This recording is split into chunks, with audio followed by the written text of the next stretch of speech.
Hello everyone, welcome to star IQ के video platform पे आप सभी का बहुत बहुत स्वागत है। Very good morning to all of you, सभी को राधे राधे। आइए आज के करंट अफेयर आपको पढ़ाता हूं मैं 19 अप्रैल 2023 के हरियाणा करंट अफेयर। चलिए सीखते हैं कौन कौन से इंपॉर्टेंट करंट अफेयर है। हाँ, सबसे इंपॉर्टेंट बात यह है कि आज ही के दिन जो है वो लीवर डे सेलिब्रेट किया जाता है, यानी कि 19 अप्रैल को हर साल लीवर डे सेलिब्रेट करते हैं, वर्ल्ड लीवर डे। लीवर वैसे देखा जाए तो बहुत इंपॉर्टेंट ऑर्गन है। कहा जाता है कि हमारे शरीर के अंदर मोस्ट असेंशियल ऑर्गन है 4। एक तो हमारा दिमाग है, इसके बिना तो देखो मतलब ये इतने असेंशियल है। वैसे तो सारी चीज़ ही बहुत इंपॉर्टेंट है, लेकिन कहते हैं कि अगर ये 4 ना हो तो ऑन द स्पॉट ही हमारी डेथ हो सकती है। मतलब मोस्ट असेंशियल है, ये असेंशियल सारी ही है लेकिन ये मोस्ट है। ब्रेन है, स्पाइनल है, इसके अलावा हार्ट है और फोर्थ हमारा लीवर है। कोई आदमी जहर खा के मरता है तो उसका पता कैसे लगता है? लीवर से ही पता लगाया जाता है। या आप यूं कह सकते हो कि लीवर है वो विटामिन ए भी रखता है, हिपेरिन एंजाइम भी ये रखता है। 24 घंटे ये काम करता रहता है, अपने जूस सीक्रेट करता रहता है, जिसकी वजह से गॉल ब्लैडर है, बाइल जूस को स्टोर करता है, पित्त की थैली जिसको आप लोग कहा करते हैं। और इसके अलावा जो है ना, इसमें बिलीरुबिन और बिलीवर्दिन ये भी होते हैं। बिलीरुबिन आपको पता है ना, जो येलो पिगमेंट है, और ग्रीन पिगमेंट आपका बिलीवर्दिन की वजह से। हालांकि जो बिलीरुबिन है ये कई बार इम्बैलेंस हो जाता है, जिस वजह से हमें पीलिया वगैरह देखने को मिलता है शरीर में। हालांकि बिलीरुबिन प्लाज्मा में भी होता है। प्लाज्मा के अंदर 55% वैसे तो पानी है, लेकिन फिर भी उसका कलर इतना येलोइश क्यों है? क्योंकि उसकी वजह यही है कि उसमें बिलीरुबिन नाम का पिगमेंट पाया जाता है। तो लीवर एक बहुत इंपॉर्टेंट ऑर्गन है और मोस्ट रीजनरेटिव ऑर्गन भी लीवर ही कहलाता है। हमारे शरीर में सबसे कम रीजनरेशन की पावर, पुनर्रुदन भवन की क्षमता दिमाग की होती है, ब्रेन की होती है। या सेल की बात करो तो न्यूरॉन सेल की होती है। सबसे ज़्यादा लीवर की होती है। या सेल की बात करो तो हिपैटिक सेल की होती है। लीवर को आप 10%, 20%, इतना ही नहीं, आप 50% तक भी डोनेट कर सकते हैं। और जितना डोनेट किया है तो लगभग अगले 21 दिन तक जो है ना, ये दोबारा वैसा का वैसा रीजनरेट हो भी जाएगा। बहुत ही इंपॉर्टेंट, बहुत ही वैल्यूबल ऑर्गन है ये। जो आदमी शराब बहुत ज़्यादा पीता है उसमें लीवर सिरहोसिस, फैटी लीवर जैसी बीमारियां भी देखने को मिलती है। रेगुलर लीवर चेकअप, रेगुलर जो लीवर का चेकअप है ना, ये इस बार 2023 का थीम भी यही रखा गया है कि आमतौर पे रेगुलर जो है ना अपने लीवर का चेकअप करवाते रहना चाहिए। खैर, आइए सेशन की शुरुआत करते हैं हरियाणा करंट अफेयर की। और आज है 19 अप्रैल, तो 19 अप्रैल के करंट अफेयर पढ़ाऊं उससे पहले मैंने आपसे कल एक सवाल किया था, उसका सही जवाब क्या होने वाला है कि कौन सा ऐसा राज्य है जिस राज्य के अंदर 22 दिसंबर से लेके 22 दिसंबर को मतलब ये घोषणा की गई थी, और यहाँ से लेके 2022 से 2027 तक 25.14 करोड़ रुपए की प्रीवे के साथ भारत की पहली नीलगिरी तहर परियोजना को लागू किया गया। ये तमिलनाडु के अंदर किया गया। आपको पता होना चाहिए तहर एक पहाड़ी भेड़ है और यहाँ तमिलनाडु का राजकीय पशु भी है। तो ये एक्चुअली एक IUCN की रेड लिस्ट में शामिल है और लगातार ये प्रजाति खत्म होती जा रही है। पश्चिमी घाट पे ये प्रजाति पाई जाती है, तो इसी प्रजाति को बचाने के लिए ही कोशिश की जा रही है तमिलनाडु सरकार द्वारा। तमिलनाडु के CM का नाम क्या है? MK स्टैलिन है। और यहाँ के गवर्नर का नाम क्या है? RN रवि, रविंद्र नारायण रवि। राजधानी चेन्नई है, जहाँ पे GI टैग सेंटर भी है। और एन्नोर पोर्ट है तमिलनाडु में, जो भारत का पहला कंप्यूटराइज्ड पोर्ट बना था, याद रखना। चलिए आगे बढ़ते हैं। तो आज का पहला करंट अफेयर क्या है कि हाल ही में हरियाणा पुलिस ने किस अभियान के तहत 625 परिवारों के गुम हुए 324 बच्चे और 301 अन्य लापता लोगों को उन्हें सौंपकर उनके चेहरे पे फिर से मुस्कान लाई है? देखो, ये क्वेश्चन बहुत इंपॉर्टेंट है। ये क्वेश्चन पर्टिकुलर जो है ना, ये GA बेस्ड क्वेश्चन बनता है, मतलब जर्नल अवेयरनेस बेस्ड।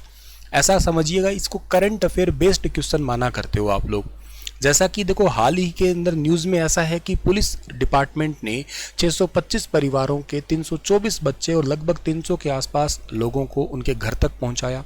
तो आपसे सीधा सवाल पूछा कि ये बताओ कौन सा अभियान है, तो इसका सीधा सा आंसर है, ये अभियान का नाम है ऑपरेशन मुस्कान।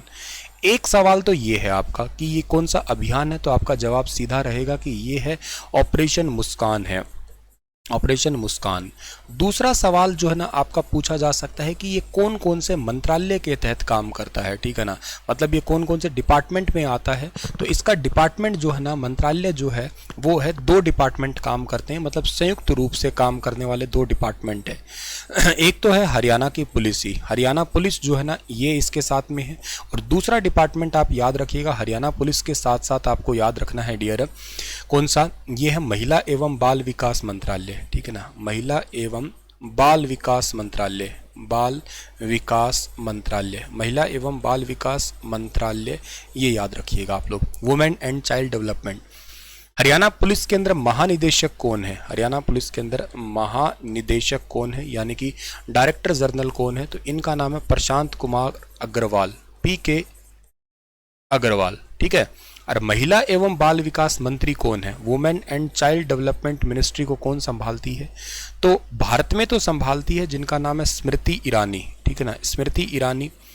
और हरियाणा के अंदर संभालती है जिनका नाम है कमलेश ढांडा, ठीक है ना, कमलेश ढांडा जो है ना ये संभालती है।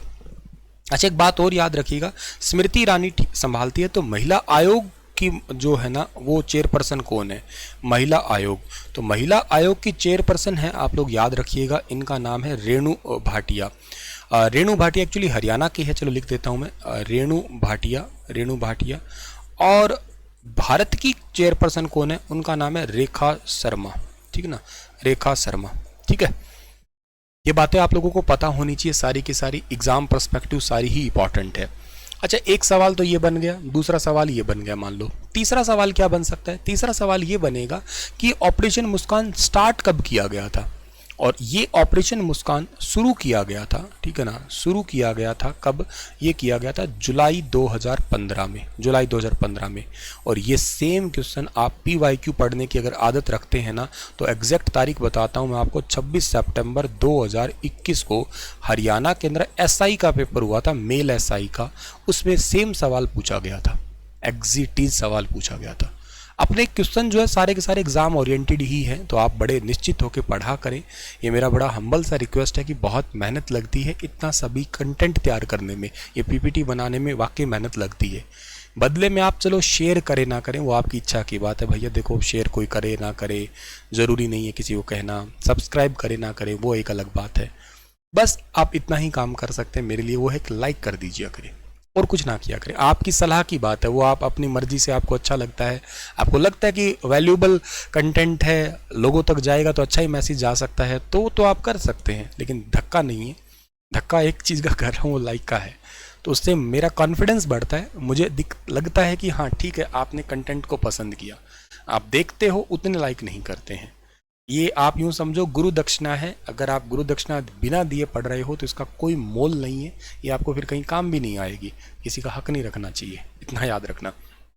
एनीवे, अच्छा एक सवाल और भी आपका बन सकता है यहाँ पर, वो क्या सवाल बनेगा कि हरियाणा पुलिस जो है ना, हमारा हरियाणा पुलिस को भी रिसेंटली 14 तारीख की बात है, 14 फरवरी 2023 को राष्ट्रपति निशान भी मिला है, ठीक है ना, राष्ट्रपति निशान भी मिला है। और ये राष्ट्रपति निशान दिया किसने था, ये दिया था अमित शाह ने दिया था, ये याद रख लेना, अमित शाह ने। कहाँ पे दिया था, ये दिया था करनाल जिले के अंदर दिया था, और ये गृह मंत्री है हमारे भारत के, गृह मंत्री भारत के हरियाणा के अनिल विज है, ठीक है।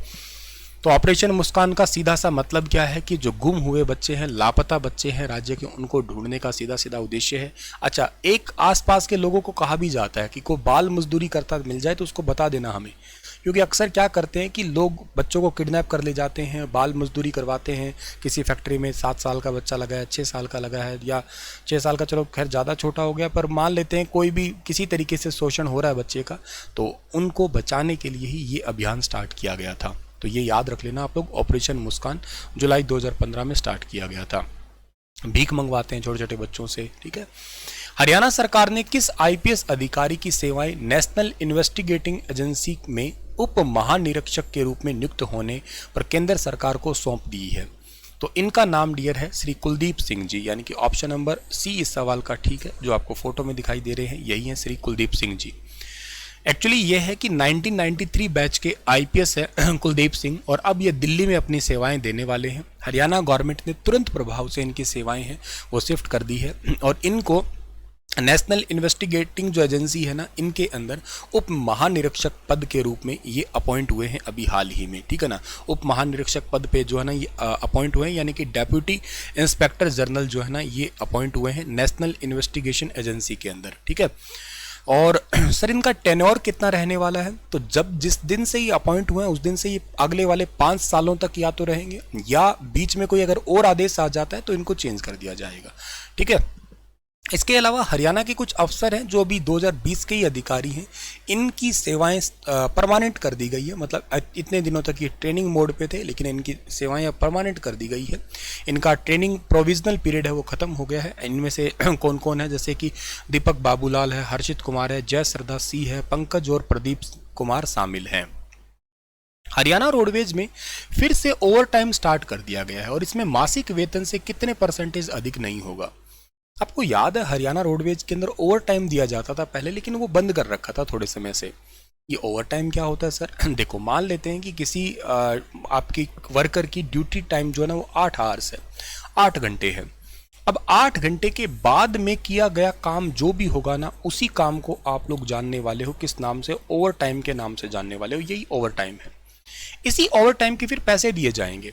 अच्छा, पैसे दिए जाएंगे, ठीक बात है। सिर्फ फिर हरियाणा रोडवेज में ओवर टाइम कैसे? मतलब देखो, ऐसा है कि कोई पर्सन है एक जगह से, एक मान लेते हैं हिसार जिले से बस लेके निकला है कोई, और हिसार से दिल्ली के लिए बस लेके निकले हैं, और उनका टाइम मान लेते हैं कि एक रोहतक तक जाते जाते उनका ड्यूटी टाइम पूरा हो गया है। तो ऐसा तो नहीं है कि रोहतक बस खड़ी करके भाग जाएंगे, कहते मेरा ड्यूटी टाइम पूरा हुआ, अब अपने आप लेके जाओ इसको कहीं पे भी। नहीं, एक्स्ट्रा वो जाएंगे तो एक्स्ट्रा चले जाएंगे, ठीक है। तो उसकी उसी टाइम को, एक्स्ट्रा टाइम को ओवर टाइम की सैलरी मिलती थी।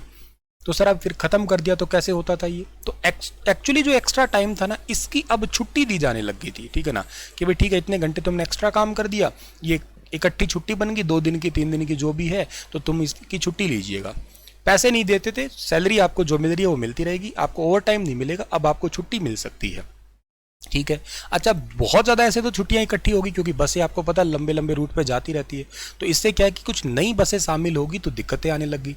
तो सरकार ने बीच में फैसला लिया कि एक काम करते हैं, हम कौशल रोजगार से कुछ को अपॉइंट कर लेते हैं, मतलब टेम्परेरी, परमानेंट नहीं। तो जो परमानेंट कर्मचारी थे वो भड़क गए, कहते हमें ओवर टाइम दे दो, कहते तुम्हारे पास इतना पैसा है, उनको देने लायक है तो हमें दे दो भैया, पैसा ही तो देना तुम्हें ये। तो फिर से ओवर टाइम स्टार्ट कर दिया, लेकिन कुछ कंडीशंस बहुत सारी रखी है। पहली कंडीशन है कि ओवर टाइम आपकी टोटल सैलरी का 50% से ज़्यादा नहीं होना चाहिए। कहने का मतलब क्या है सर? जैसे मान लेते हैं किसी की सैलरी बनती है महीने की 50,000 बनती है, 50,000 का 50% कितना होगा? इसका आंसर 50% है। 50,000 का 50% होता है 25,000। तो मतलब आपका ओवर टाइम जो है ना वो 25,000 से ज़्यादा नहीं होना चाहिए। भाई कोई भी रोडवेज ड्राइवर, कंडक्टर, हालांकि इतनी ज़्यादा तो नहीं होती है, लेकिन मान लेते हैं कि है। एग्जाम्पल से किसी कंडक्टर की सैलरी मान लेते हैं इतनी तो नहीं है, जैसे मान लेते हैं लगभग 30-35,000 के आसपास, ठीक है ना, है।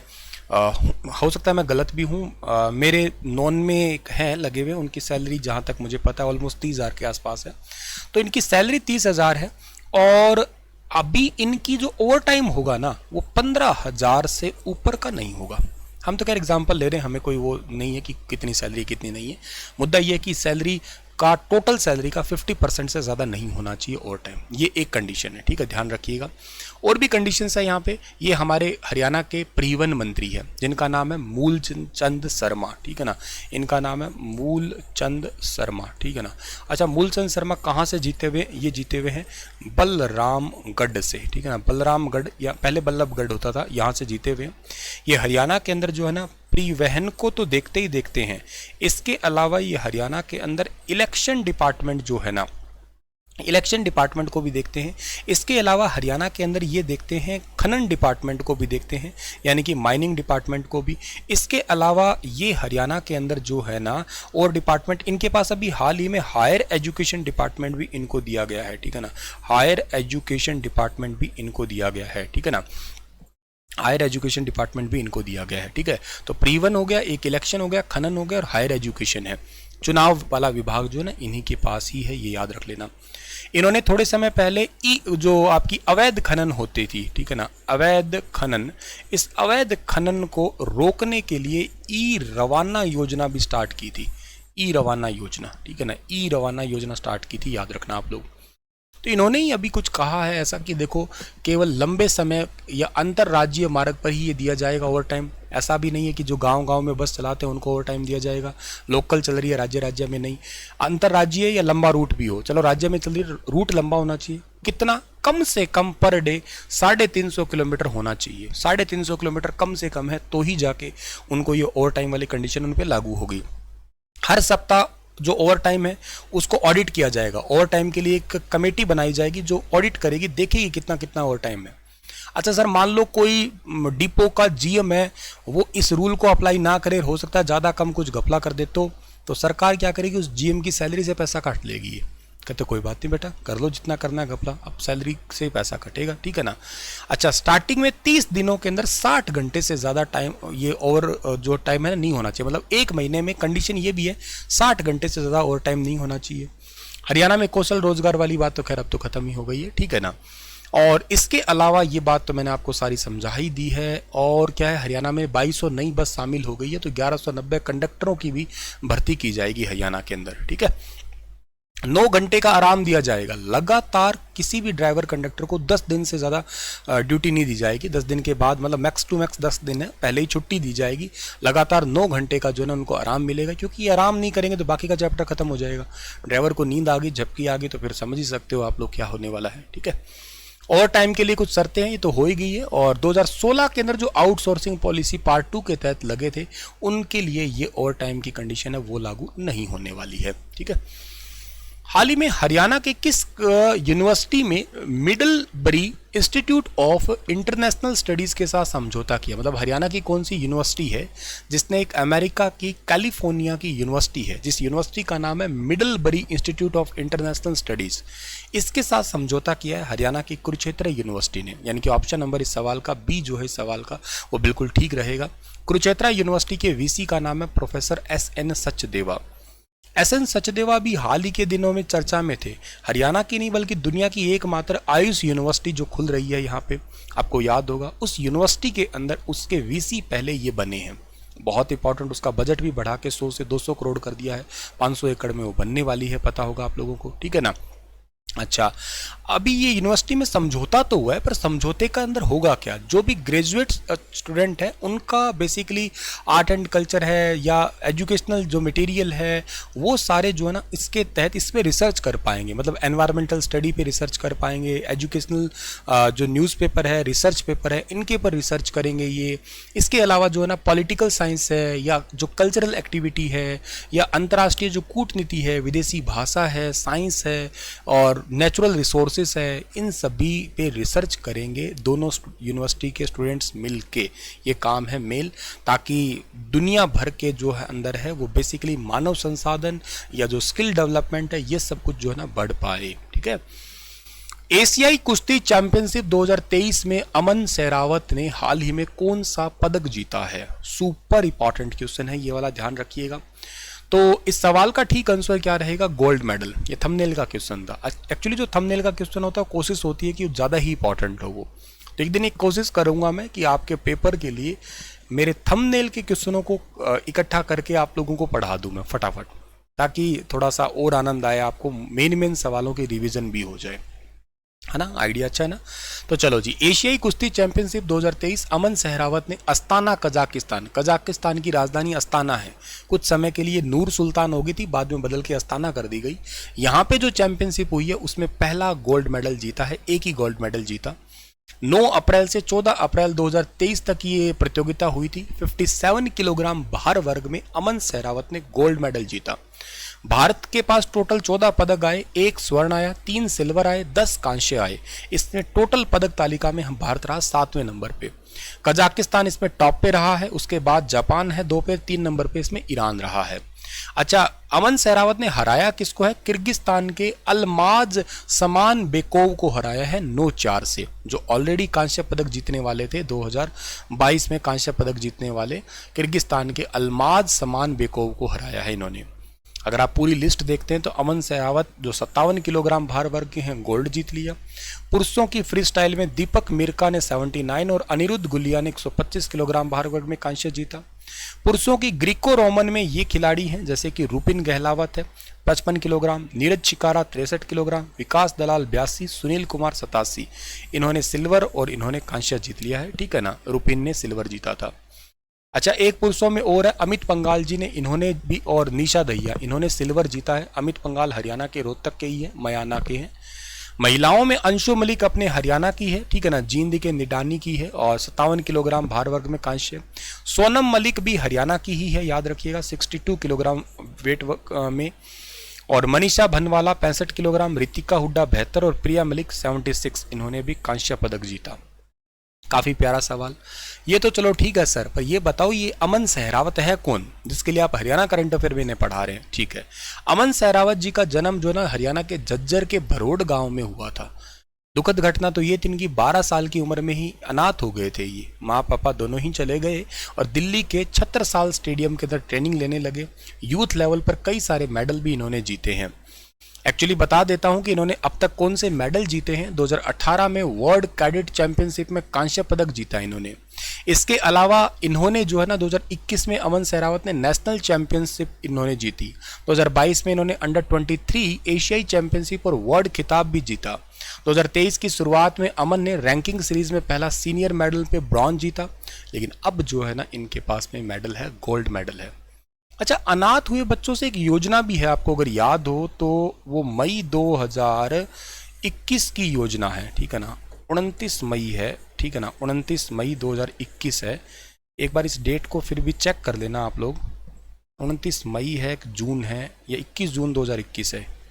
21 तो कंफर्म है, मुझे डेट हो सकता है माइंड से थोड़ा बहुत स्किप हो रही हो, या तो 29 मई है या फिर 21 जून है, 21 जून 2021 है 21 कंफर्म। योजना का नाम बता देता हूं मैं, मुख्यमंत्री बाल सेवा योजना, बाल सेवा योजना, ठीक है ना, बाल सेवा योजना।